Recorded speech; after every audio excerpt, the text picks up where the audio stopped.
Nova falta sobre a área do Barcelona, pode ser a última ocasión para o Deportivo. O balón que chega a Salinas e gol! Gol de Julio Salinas. O banquillo saleu todo Vítor como un resorte. O banco do Deportivo que estallou evidentemente de alegría.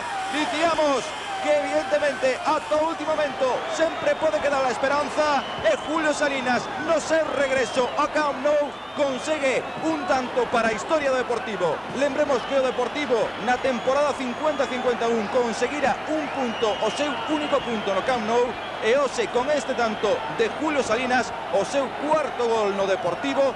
Non está en posición de fora de xogo Julio Salinas, e como Julio Salinas de primeira volta Caja de Madrid ofrece la repetición de este gol. O Deportivo da Coruña, cando pasaban 4 minutos do tempo regulamentado. Fixeron moitos movimentos os xogadores do Barcelona para evitar este tanto. A alegría de Julio Salinas, final do partido. O Deportivo que igualou no Camp Nou. Barcelona 1, Deportivo 1. Teremos máis protagonistas. Luego. A mí ha sido algo especial, la verdad que ha sido de los goles que más he celebrado, porque los goles que más me han llenado por dentro. Ten en cuenta que lo que te he contado antes, la situación que yo estaba pasando, luego vienes a Barcelona, 6 años que he estado yo aquí, ten en cuenta que yo aquí tengo muchísimos amigos que han venido ya a verme, que están sufriendo por mí, cómo me van las cosas, por cada gol que fallo, la gente aquí le dice, mira a tu amigo, no sé, una sensación diferente. Entonces, el hecho de que les pueda dar una alegría a ellos, pues no cabe duda de que eso repercute en tu ánimo, ¿no? Y este partido, al ser el 300, lo recordaré toda mi vida. Y la verdad que no me han podido salir mejor las cosas. Volver a Barcelona con todos mis amigos, con toda la gente que yo aquí tengo, marcar el gol pasando el tiempo reglamentario.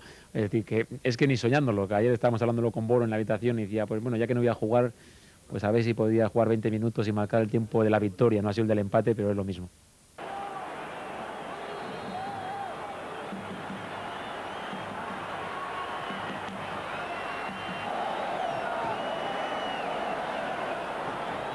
Era o minuto 49 e 20 segundos cando Salinas logrou o gol que deixa uns titulares para o tempo.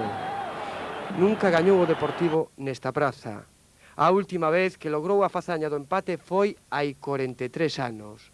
Un empate a 2 goles de Osvaldo e Tino, a Orquesta Canaro. Salinas era o triunfador nun encontro no que todos os xogadores e o Deportivo deixaron sobre un dos campos máis difíciles da división un claro arrecendo a campeón. Todos os xogadores do Deportivo estiveron onte brillantes, pero o gol é a esencia do fútbol e o tanto chegou con Salinas. Esa é a súa única e principal defensa, é o seu grande abogado, e tampouco vai tan mal. Xoga pouco e leva 4 goles, o de onte especialmente importante. Ademais, será un tanto recordado durante moito tempo.